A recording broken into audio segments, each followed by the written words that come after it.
নমস্কার, সবই কথায় আপনাদের সকলকে স্বাগত জানাই।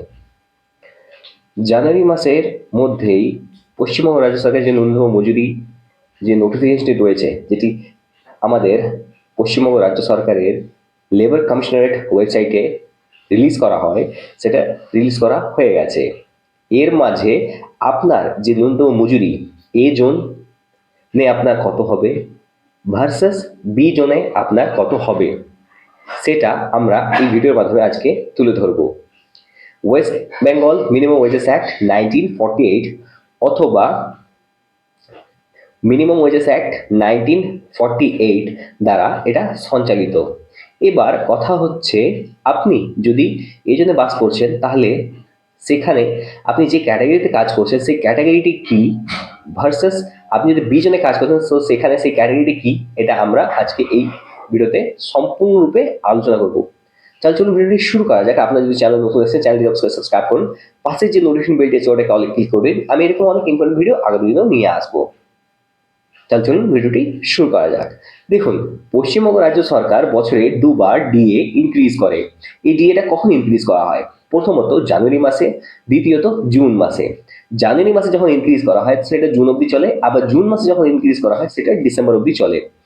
এর মাঝে এটির যে ন্যূনতম যে ইনক্রিমেন্টটি হয় সেটা আপনার বেসিক প্লাস ডি এর সাথে অ্যাড হয়ে যায়।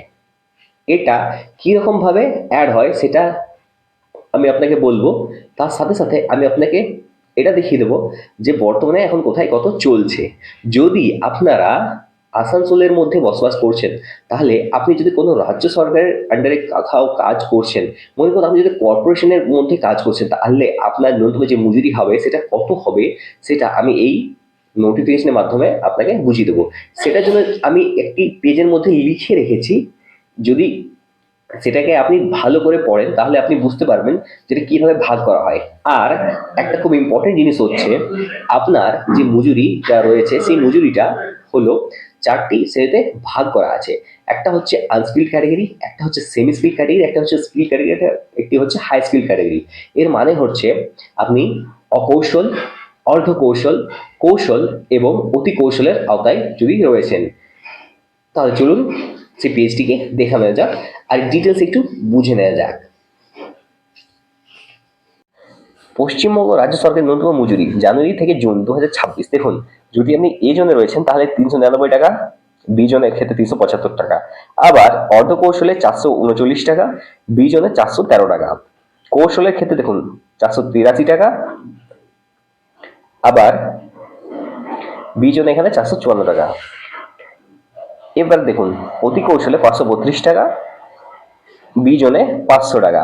আবার এখানে এটা কার জন্য আমি লিখে রেখেছি, দেখুন, যদি আপনি হোটেলস অ্যান্ড রেস্টুরেন্ট, যদি আপনি হোটেল কিংবা রেস্টুরেন্টের মধ্যে কাজ করছেন, ইনক্লুডিং বোর্ডিং হাউসেস, যদি বোর্ডিং হাউসে কাজ করছেন অথবা ইটিং হাউসে আপনি যদি কাজ করছেন, তাহলে এটা আপনার হবে। এবার দেখুন, এখানে যদি আপনি আনস্কিল্ড কাজ করছেন তাহলে আপনি কিচেন হেল্পার, যদি সেমি স্কিল্ডে কাজ করছেন তাহলে আপনি টি মেকার, স্টুয়ার্ড অথবা কুক। এবার দেখুন, যদি স্কিল্ড আপনি আছেন তার মানে হচ্ছে সিনিয়র কুক অথবা স্টোর কিপার।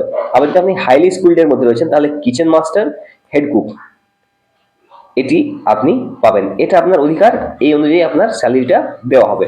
এছাড়া হচ্ছে কি, দেখুন এখানে মাসিক বেতন, যদি আপনি এ জনে আছেন তাহলে আপনার টোটাল হচ্ছে 10,374 টাকা, বি জনে 9,750 টাকা, আবার এই জন্য 11,414 টাকা, 10,738 টাকা, আবার 12,558 টাকা, 11,804 টাকা, আবার এখানে 13,832 টাকা, 13,000 টাকা। এবার কথা হচ্ছে, যদি আপনি 10,000 টাকার উপর পেমেন্ট পাচ্ছেন, মনে করুন এইটা 10,374 টাকা, তাহলে আপনার 110 টাকা প্রফেশনাল ট্যাক্স কেটে বাদ দেওয়া হবে। এরপর আপনি পেমেন্টটি পাবেন। যদি আপনার পিএফ আছে তাহলে পিএফ ডিরেক্ট হবে, যদি আপনার ইএসআই আছে তাহলে আপনার ইএসআই ডিরেক্ট হবে। কিন্তু রাজ্য সরকারের মধ্যে ইএসআই ডিরেক্ট হয় না। মনে রাখবেন, আপনার পিএফ হয়তো ডিরেকশন হতে পারে, আবার নাও হতে পারে, কিন্তু প্রফেশনাল ট্যাক্স যদি 10,000 টাকার উপর পেমেন্ট হয় তাহলে প্রফেশনাল ট্যাক্স আপনার টাকা হবেই। এবার এই জায়গাটা আপনি দেখতে পারেন, unskilled, semi skilled, skilled, highly skilled. আবার বি জনেও same, unskilled, semi skilled, skilled, highly skilled. দেখুন, বর্তমানে যে নোটিফিকেশনটি আউট হয়েছে সেখানে মাত্র ২ টাকা বাড়ানো হয়েছে। কিন্তু এটা খুবই নগণ্য। রাজ্য সরকারকে একটু তাদের আউটসোর্সিং যে কর্মচারী রয়েছে তাদের প্রতি একটু ভালো মনোভাব রাখা উচিত। সেখানে তারা যদি একটু ঠিকভাবে পেমেন্ট বা স্যালারিটা দেওয়ার চেষ্টা করে তাহলে হয়তো এই যে যত আজগুবি স্কিমগুলো রয়েছে সেই স্কিমগুলোর অতটা প্রয়োজন পড়বে না। আমরা এটার জন্য নিবেদন করি ভবিষ্যতে এটার জন্য সাধারণ যে কর্মচারী রয়েছে তারা যদি মনে করুন কোনো রকম পরিবর্তন করার চেষ্টা করে কিংবা এটি বড় রকমের পরিবর্তন হওয়ার একটা সম্ভাবনা রয়েছে এর মাধ্যমে, কেননা রাজ্য সরকারের যে নতুন মজুরি অন্যান্য যে সেন্ট্রাল গভর্নমেন্টের যে মজুরি সেটাকে সাথে মোটেও ম্যাচ করতে পারছে না। আর যেখানে মোটামুটি স্টেট গভর্নমেন্টের স্যালারি অ্যাটলিস্ট ১৫,০০০ টাকা অব্দি হওয়া উচিত, সেখানে সেন্ট্রাল গভর্নমেন্টে ২০,০০০ চলছে।